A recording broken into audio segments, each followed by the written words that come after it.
Bethel Park, and welcome to the January edition of the Bethel Park Live Well series. Tonight it's my pleasure to introduce Sarah Speck from St. Clair Hospital. She's a registered dietitian, and Sarah's here to talk about exercise and nutrition. Please take it away, Sarah. Hi, everyone. Thank you so much for having me. I'm honored to be here to talk to you a little bit more about nutrition, especially as we start the new year. So I first wanted to kind of talk a little bit as to why I got into nutrition. If I'm being honest, it's my love for food. I love to eat. I really wasn't sure exactly what I wanted to study going into college. And I just knew that I was passionate about food. So my dad had suggested, what about nutrition? And I ran with it. And thankfully, I enjoyed it. And here I am today.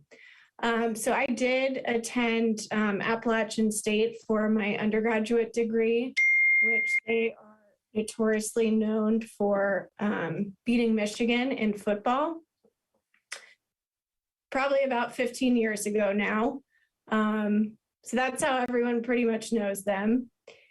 And from App State, I did move here to Pittsburgh to pursue my master's degree in nutrition at the University of Pittsburgh. And what I liked about Pitt's program is it did allow me to get not only my master's, which is now going to be a requirement in 2024 for dietitians, but also to help meet the internship requirements that are needed to become a dietitian as well. So that's one route. You can also apply, right out of school to a dietetic internship. It's more of a competitive matching process. So it does, require a lot of work either way. I did have to do 1,200 hours of supervised practice. And from there, I did have to take a registration exam as well. So once you do pass your exam, the work is not done. You have to stay up to date with evidence-based research by doing continuing education. You have to recertify every 5 years. And also in the state of Pennsylvania, there is also licensure that you have to stay up with every 2 years. So there are requirements that we have to keep up with. So after, starting my career, I worked at UPMC for 2.5 years. I had started as a clinical inpatient dietitian. So I worked with a lot of different acute and chronic medical conditions, implementing nutrition within that. And I developed a passion for oncology, so cancer. So I kind of took that and, went in that direction with oncology. And I then started my job at St. Clair about 2 years ago and doing the same kind of thing, but really working on hopefully becoming certified in oncology. And there's also other specialties available for dietitians. So there's a wide range of things that we can do. And I'd like to highlight this to help you understand what all is required to become a dietitian and what sets dietitians apart from others who make nutrition recommendations. We undergo a lot of education, many hours of training, specialty certifications, and we have to be up to date on research and recommendations, like I said. And a lot of people don't understand this. So I just wanted to kind of, preface the presentation with this. So I do encourage you to investigate the source of information that you find maybe on social media or the internet or news outlets. And does that person have any expertise in this area? Are they a dietitian? Do they have an education in nutrition? If you're looking for something specific in exercise, do they have a degree in exercise science? Things like that. Know where your information is coming from. And if you are specifically looking for further articles or information, I would encourage you to look, search for specific ones written by dietitians.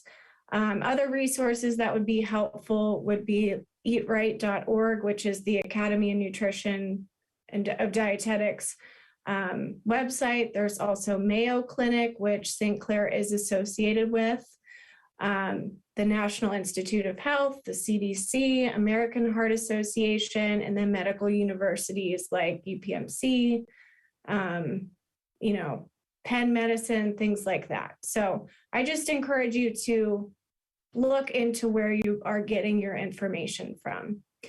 And that kind of takes me into, as we approach the new year and get into this topic of, healthy lifestyle and exercise.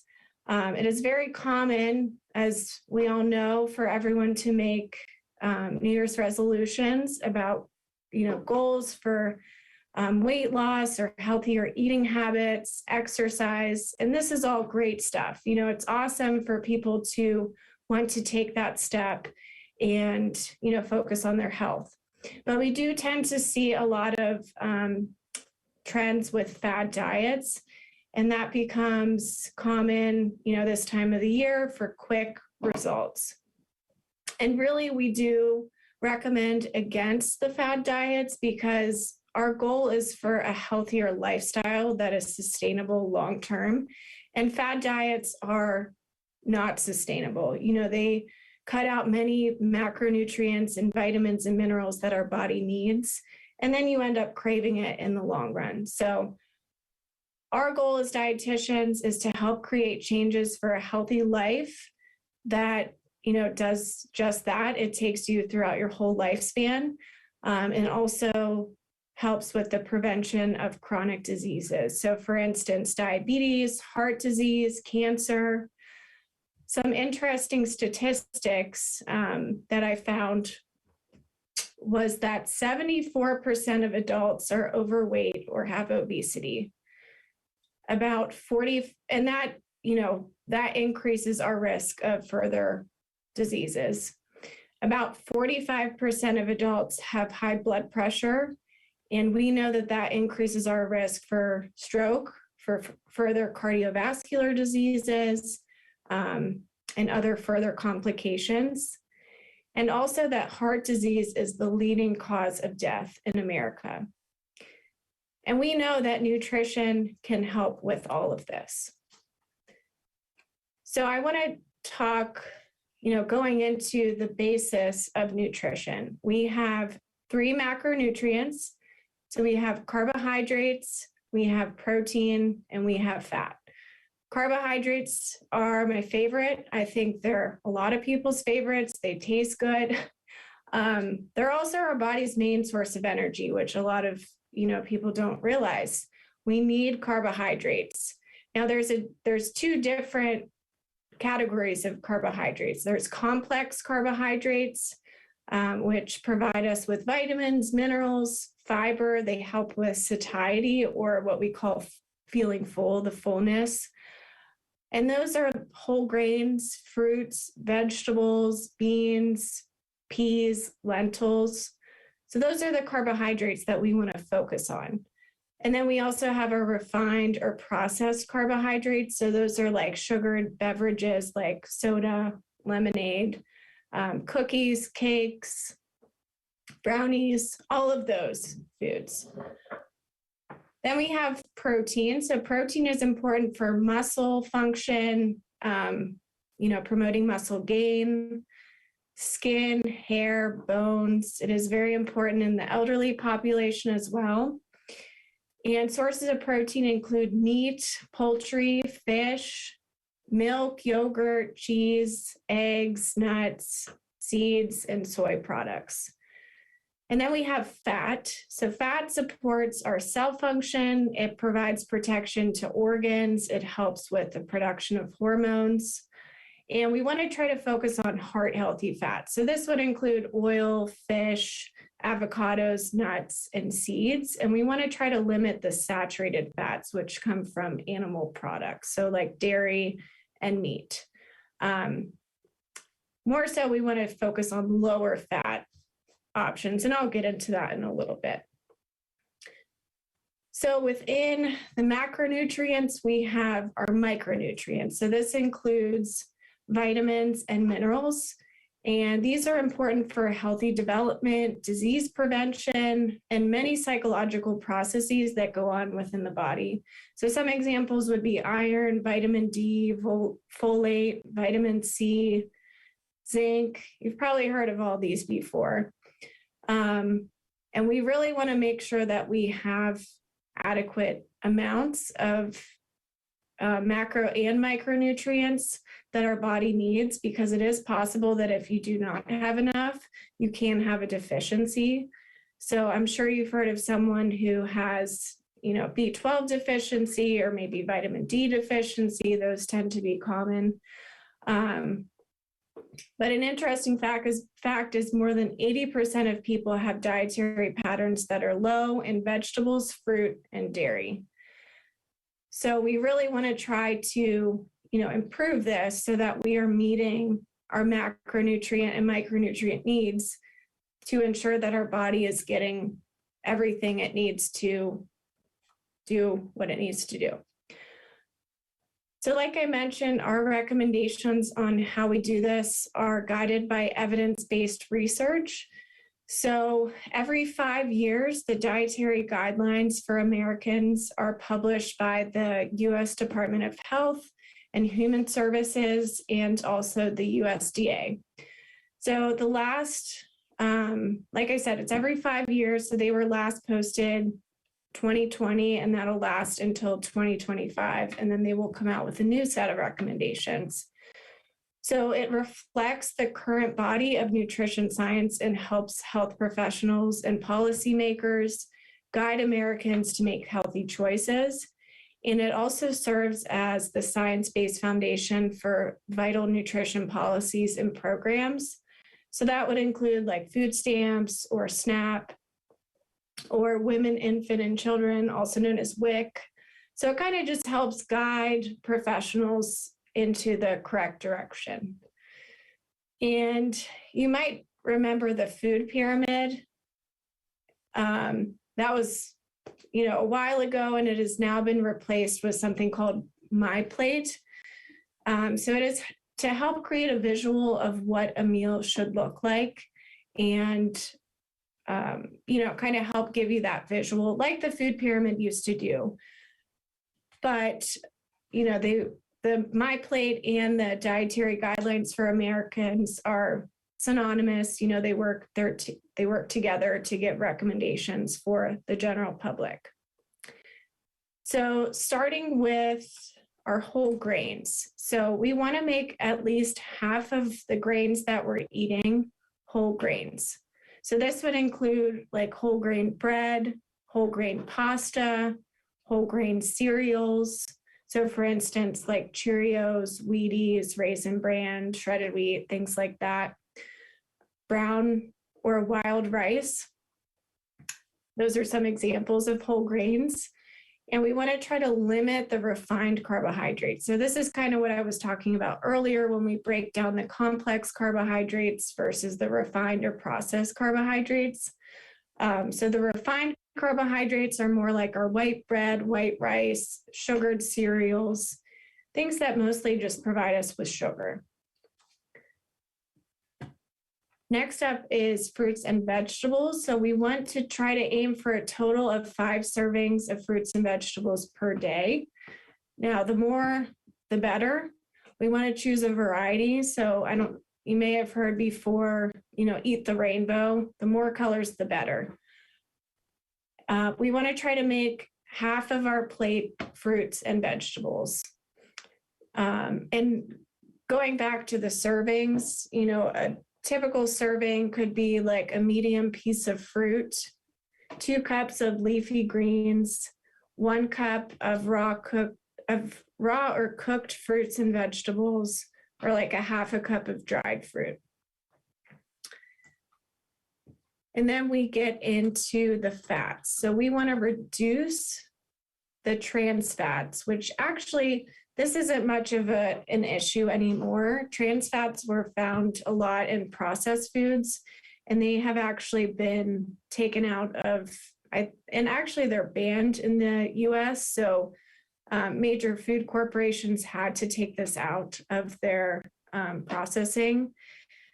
So we don't necessarily have to worry about that anymore, but if you happen to see it somewhere else, we want to try to avoid that.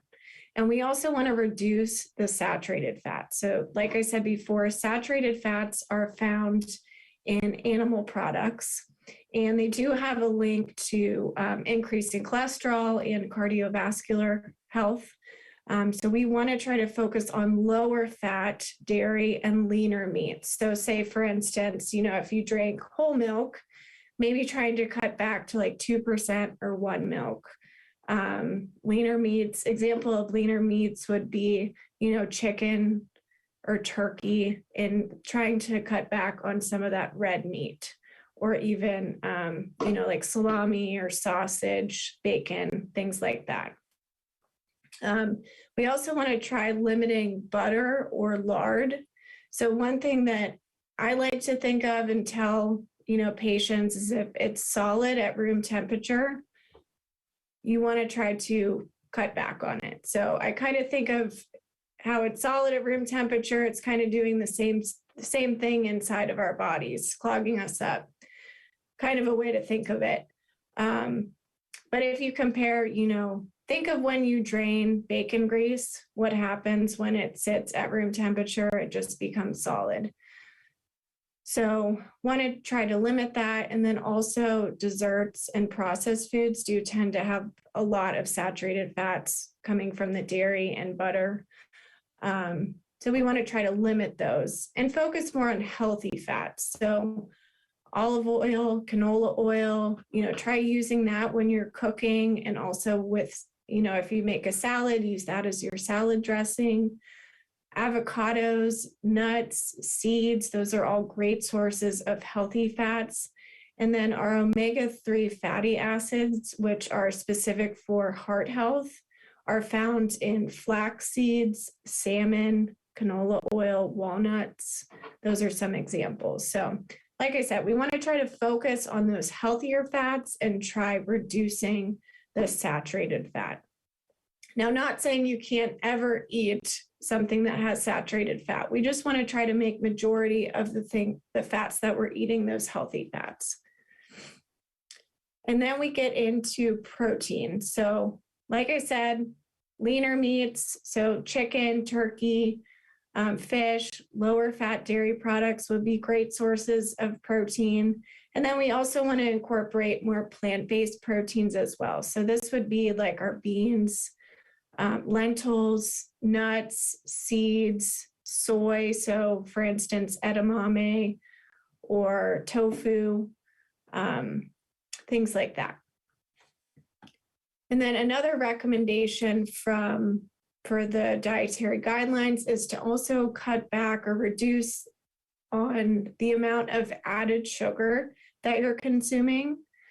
So they determined the top sources of added sugar was from sugar sweetened beverages. So this wasn't really a surprise to me. The number one was specifically soft drinks. And it was then followed by desserts and sweet snacks, and then coffee and tea. So, the Western diet here that we tend to follow is pretty high in added sugar. So we really want to just try to be more aware and cut back on these. So for women, it's less than 25 grams a day recommended, and men less than 35 grams per day. And then we also want to try to cut back on sodium or salt. The recommendations are for less than 2,000 milligrams per day. So really the biggest thing that you can do is just try to eliminate the salt that you're adding when you cook or when you sit down for dinner.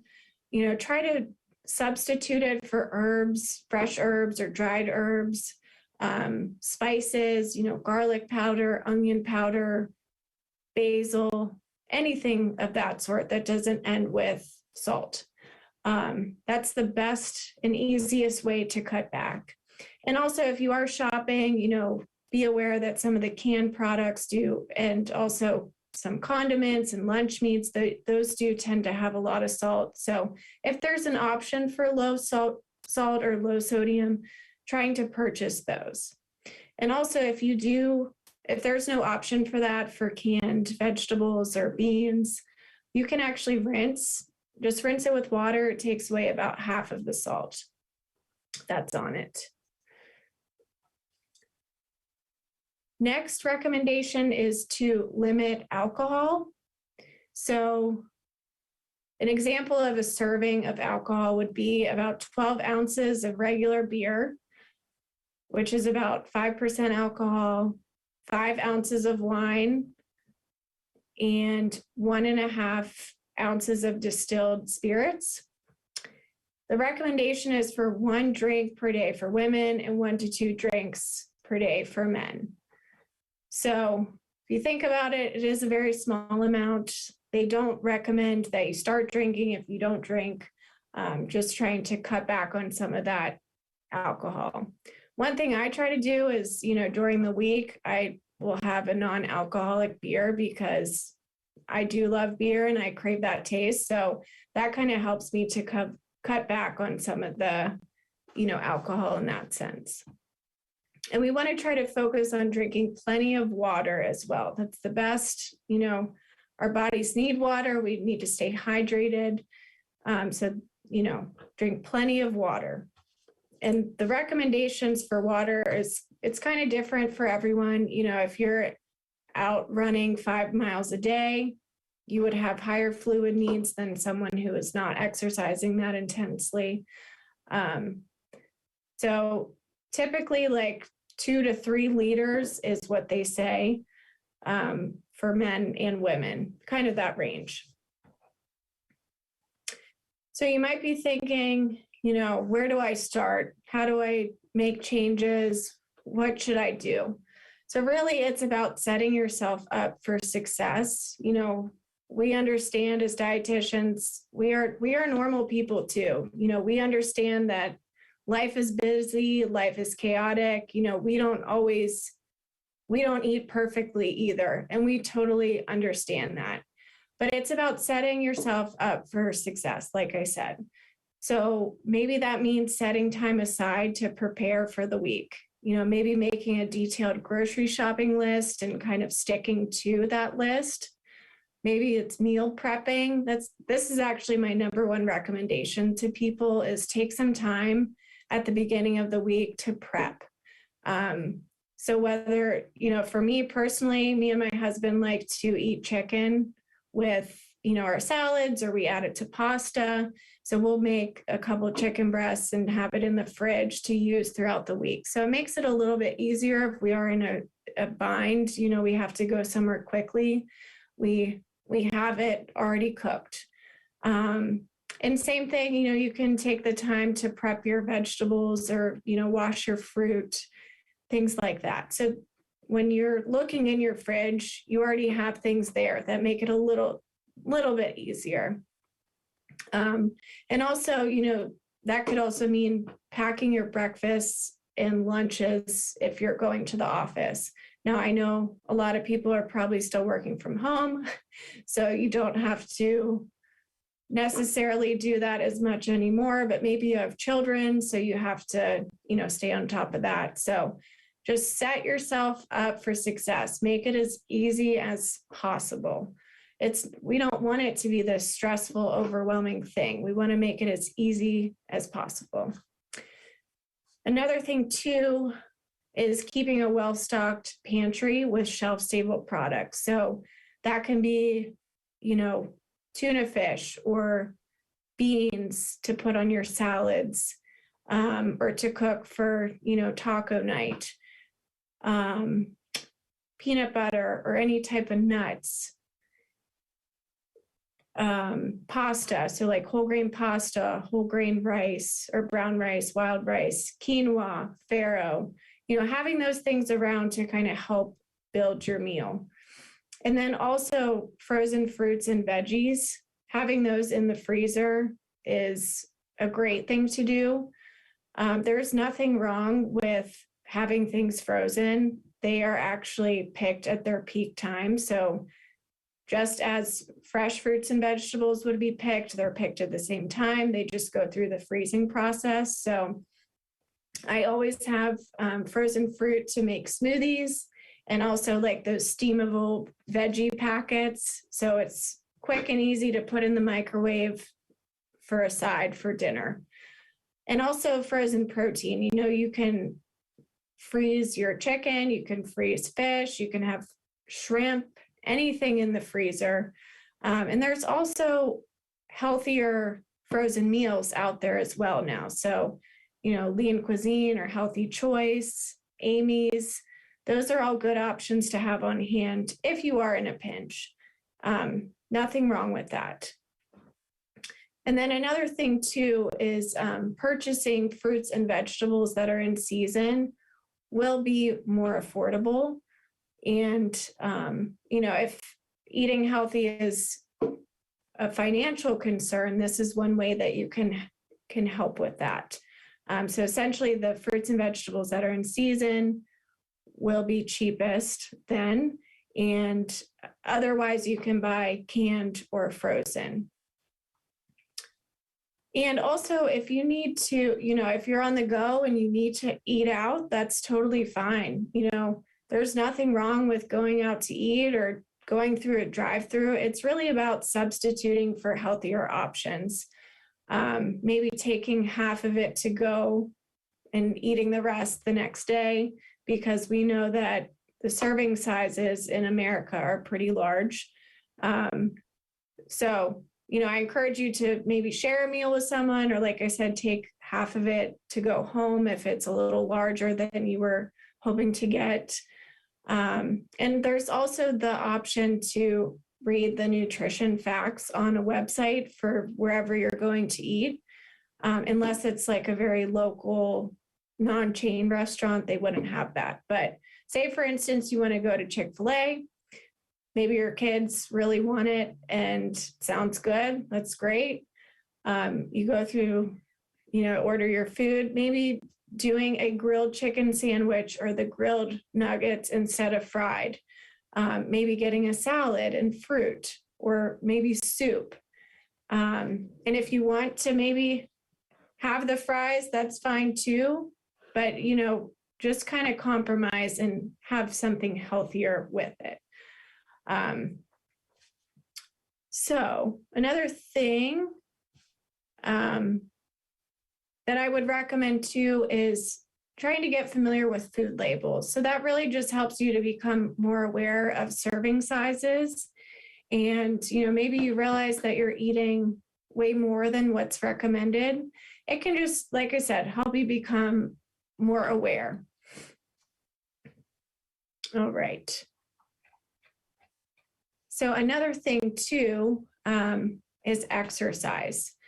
So really, it's just about starting simple and choosing activities that match your abilities to avoid injury or becoming discouraged. So if you are not a runner, I would not recommend starting by running 5 miles tomorrow.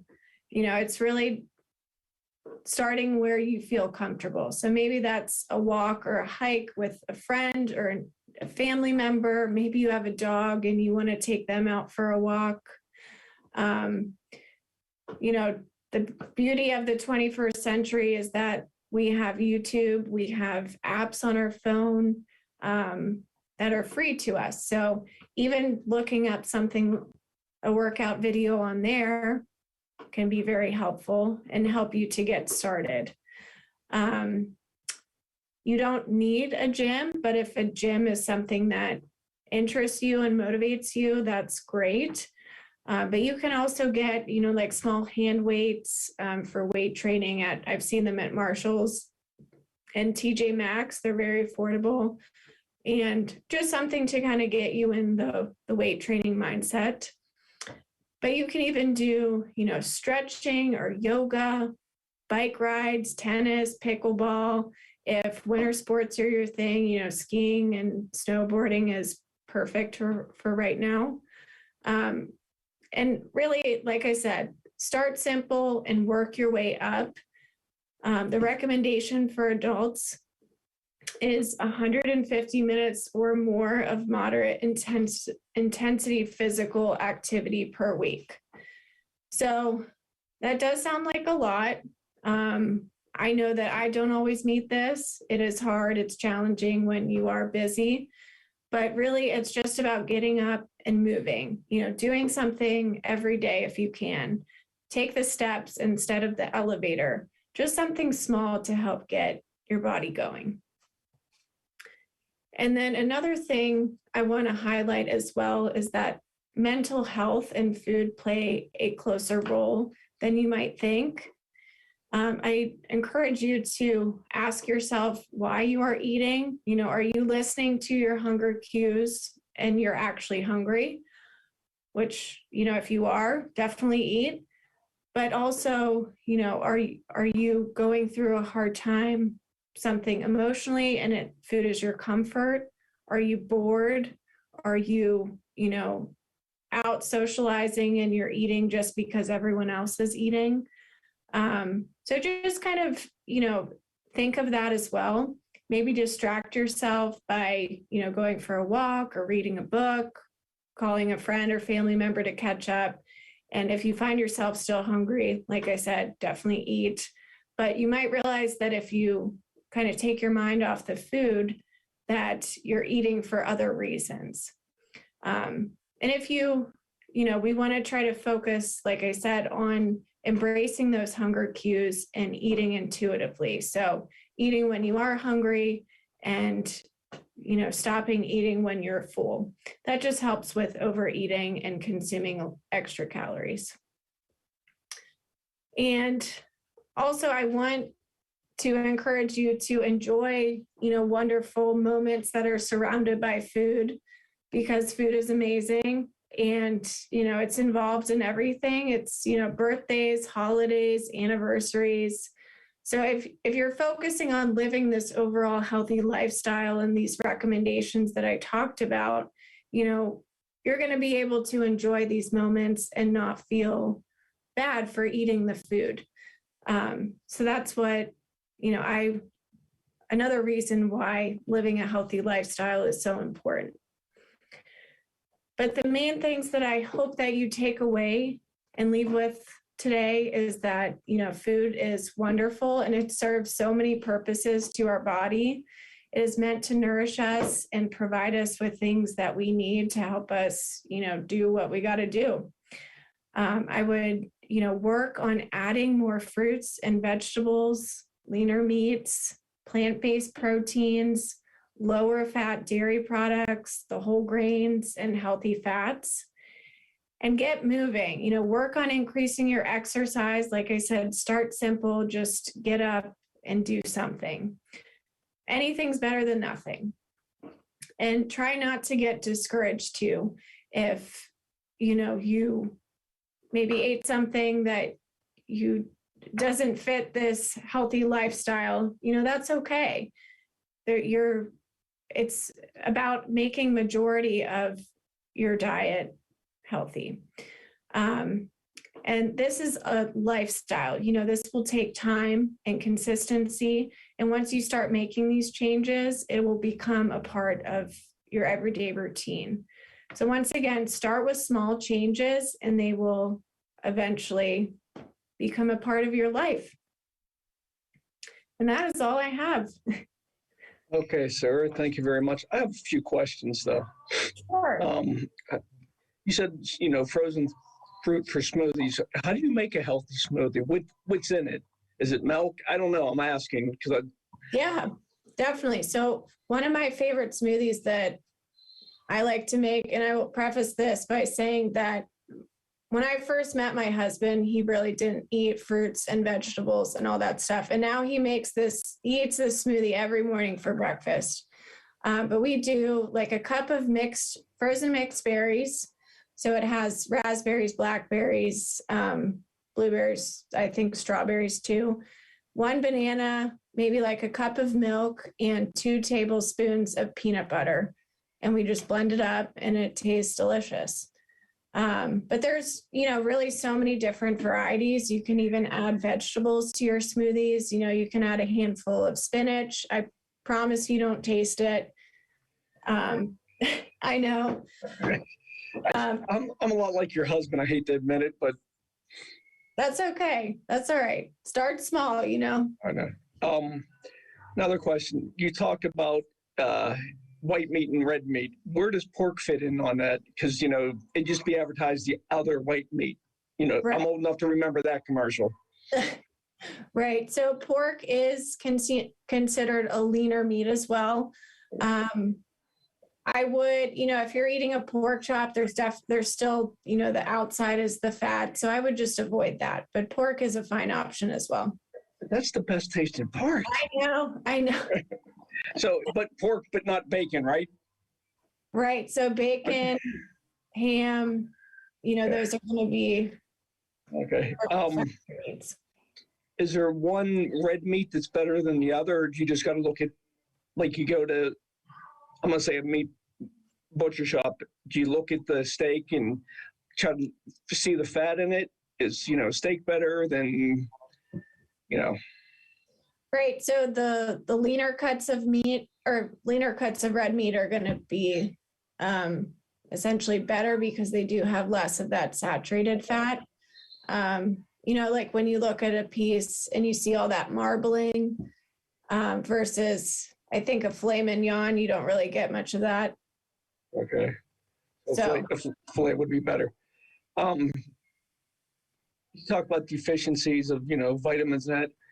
A lot of people are iron deficient. You know, I've been reading, and they say cooking in iron skillets and pots help with that. Is that true, or is that just an advertising gimmick? you know, I'm not 100% sure of that. I would focus more on iron-rich sources of food. So spinach is a good one. Meat, actually red meat is a good source of iron, but you can get it from other meat sources as well. Let's get back to milk, you know, because everyone's changed their views on milk. It was really good for you. It's the best thing to drink. Then it went to, I think in the 90s, it could cause cancer. No, it can't. You know, it went back and forth. Now we have the plant-based milk. Are they actually that much better than the milk that comes from the cow? Not necessarily. They, you know, most of them don't provide as much protein, that's for sure. And they also don't tend to provide as much like calcium and vitamin D. So they have to fortify them. Okay. So really, if you're consuming a lower fat cow's milk, there is nothing wrong with that. Okay. Now, for someone like me, I had acid reflux, and I had the operation, and it's just like almost like a gastric bypass.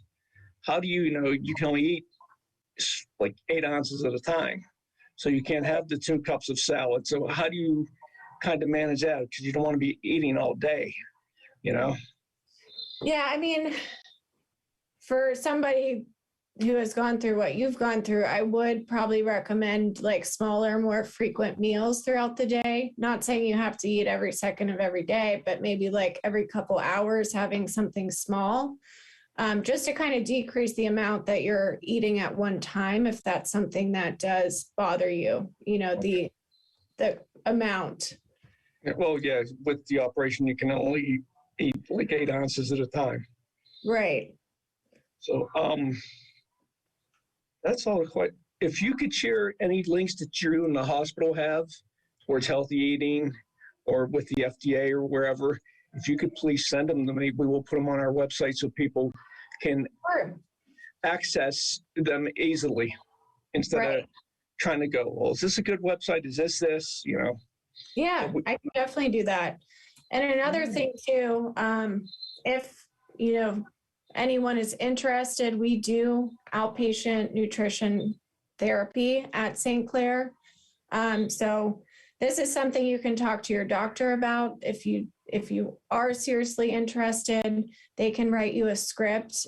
Typically, a few sessions are covered by insurance, but you would just come to the hospital. We would have about an hour session. And we can really, you know, personalize your nutritional needs and any specific questions that you have. We're happy to do that. Do you have like some nutrition support groups there too at the hospital? So there is actually the Diabetes Center at, it's on Oxford Drive, like by South Hills Village. So they used to have a diabetes support group, and the hospital does do a decent amount of, stuff with cancer prevention. But in terms of like a nutrition support group, we have not in the time that I've been there. Okay. And COVID, that kind of makes things a little challenging too. Yeah. Makes it a lot challenging. Well, Sarah, we thank you for your time. It was very informative. I learned a lot of mistakes I'm making that I have to correct, but and I will. We thank you for your time. Wish you, nothing but the best in your journey on being a dietitian. Thank you so much for having me. I really appreciate it. We appreciate you coming in Bethel Park. Thank you for tuning in and listening. And we will be back in February on financial advice. So thank you, Bethel Park, and good night.